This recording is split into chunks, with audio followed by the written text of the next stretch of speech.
I think this stuff's happening. This is the mega trend, and you don't need to be too clever when you have one of these mega trends. You just need to get on board, and that's I think the message. Don't try to say, is it going to get to 70K, or 80K tomorrow or whatever. It doesn't matter. It's irrelevant. We're going to a 7-figure Bitcoin price. That's what's happening. And now either you can kind of mentally get on board with that number. And if you do, you shouldn't have a 1% allocation to Bitcoin, or 2%, or even a 10%. Those numbers are too low. Bitcoin price is going to go up 40x, roughly. Right? We're going to go from 1 trillion to 41 trillion in terms of market cap, which is to say about $2 million per Bitcoin. Krueger begins by shedding light on the potential trajectory of Bitcoin in the coming years, emphasizing the immense inflow of capital from institutional investors that could drive exponential growth. He compares Bitcoin's current trillion-dollar market cap to a hypothetical scenario where it reaches $41 trillion, a staggering 40x increase. With a multiplier effect driven by high demand and limited supply, Krueger explains that Bitcoin's value could rise to around $2 million per coin, highlighting the simplicity yet power of this sheer math.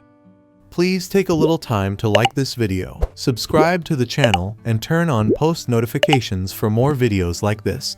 You can also check out our other videos on cryptocurrencies and the overall digital asset space, and drop your comments and observations in the comments section below. Everything you do helps with the YouTube algorithm and immensely contributes to the channel's growth. Thanks and enjoy the video. Well, that's a 10x in terms of money invested into this thing, right? That's $1 trillion, And if we throw $1 trillion in with the kind of multipliers that we've been seeing, and we can go into the reasons why they have these multipliers, but they're roughly around 40, It's not 1 for 1, it's 40 to 1, right?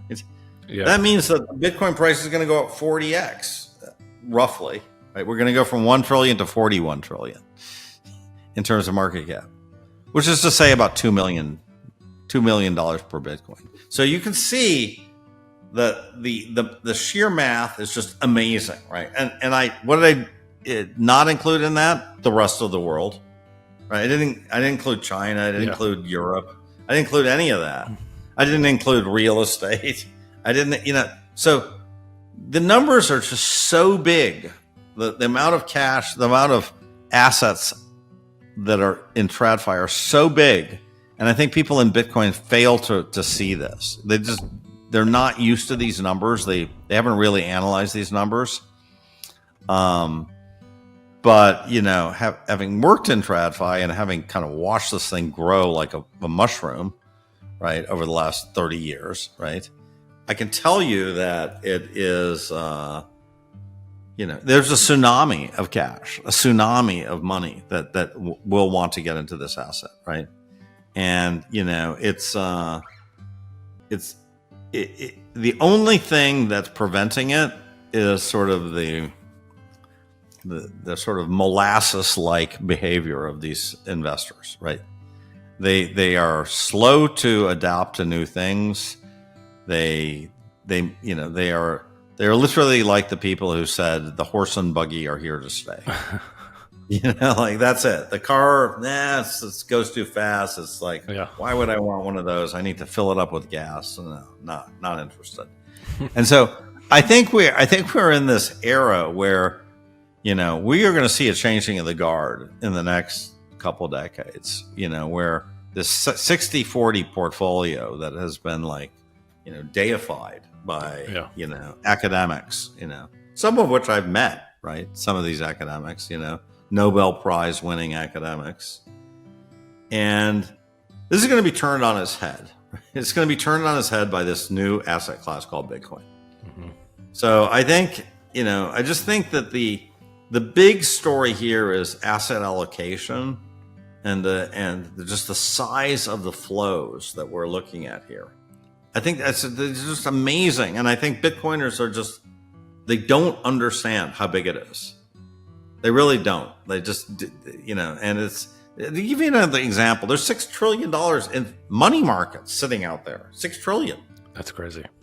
I mean, like, could we have 20% of that goes into Bitcoin? Sure. Why not? Without even a drop that comes from real estate or the QQQs or anything else, right? And this doesn't even include any future growth of the money supply. Yeah. Right? So I'm just saying, like, I cut down every single thing by 5x, and I'm still getting that this thing's going to north of 1 million very, very easily, right? And so I think this stuff's happening. This is the mega trend, and you don't need to be too clever when you have one of these mega trends. You just need to get on board, and that's I think the message. Don't try to say, is it going to get to 70K or 80K tomorrow or whatever. It doesn't matter. It's irrelevant. We're going to a 7-figure Bitcoin price. That's what's happening. And now either you can kind of like mentally get on board with that number. And if you do, you shouldn't have a 1% allocation to Bitcoin or 2% or even a 10%. Those numbers are too low, So,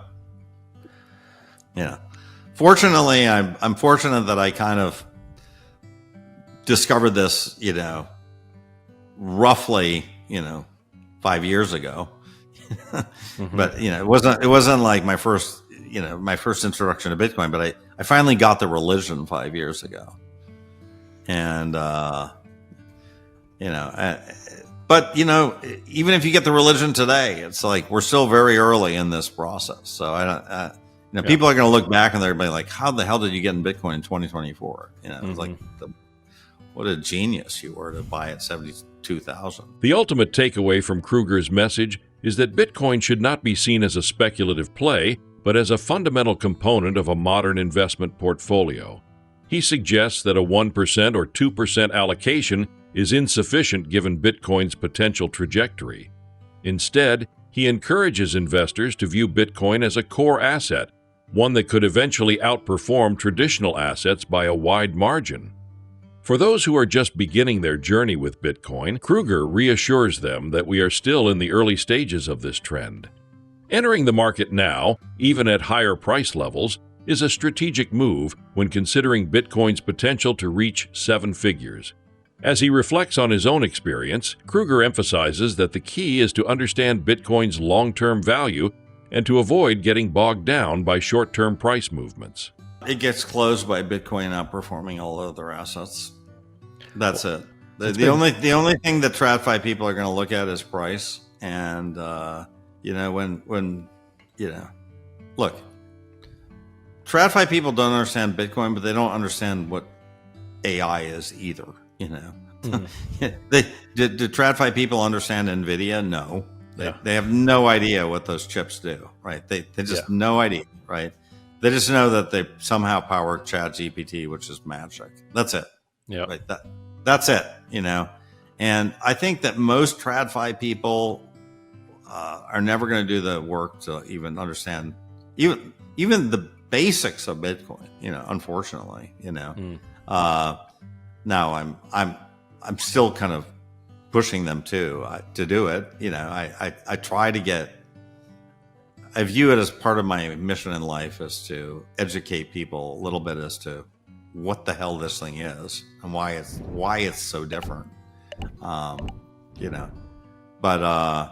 it's kind of a hopeless thing. I think most people are not going to dig in the weeds enough. They're just like, okay, it's this thing.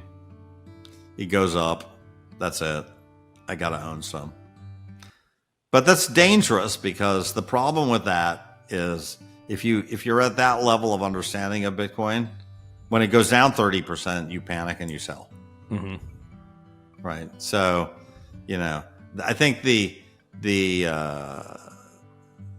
big advantage of understanding Bitcoin is it will give you the certainty to kind of hodl through a bear market. Bitcoin really appeals to me on a mathematical level. And as I dove into it, I really feel like it's kind of what they call a canonical solution in math. You know what I mean? It's a canonical form of, you really can't solve this problem any other way than Bitcoin. Now, Wow. You could make the halvenings every 8 years. You could make, the number of Bitcoins 100 million. You could do a lot of things, right? Yeah. But ultimately, this is the solution to this problem, And I think it was a long, twisted route, and some people had some of the elements. Nick Szabo had some of the elements. Hal Finney had some of the elements. Wei Dai had some of the elements, right? Yeah. David Chong had some of the elements, right? But all these things kind of came into place in 2008, and then it was sort of eureka, Eureka, this is it. We got the solution. Bam, So I definitely feel like this is a mathematical solution, to a problem, something like Fermat's last theorem, you could state the problem. This is the solution. There is no other solution, and it's going to go down as one of the great solutions of all times, really, I think, so Chom was the first, and Chom showed me his thesis, and he's like, look, I invented blockchain. And I'm like, yeah, not quite. Because he said you did have a chain of blocks, and we looked it up on his thesis, but it said you didn't have, there was no, these were not proof of work transactions. He goes, I missed proof of work. And I go, yeah. And actually, it was another mathematician friend of mine who really came up with proof of work. It was this woman, Cynthia Dwork. And we knew each other in my second startup. My co-founder was her husband. And so Cynthia was a researcher at IBM Research San Jose.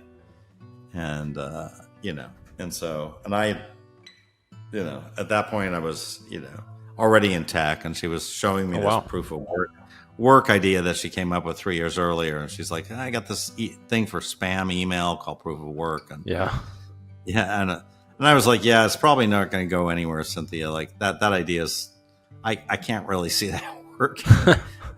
And, ultimately that idea was sort of rediscovered by Adam Back later. Okay. And that became in Back's version became the fundamental version that was used in Bitcoin, right? With the nonce and everything. Krueger reveals a personal mission to educate others about Bitcoin.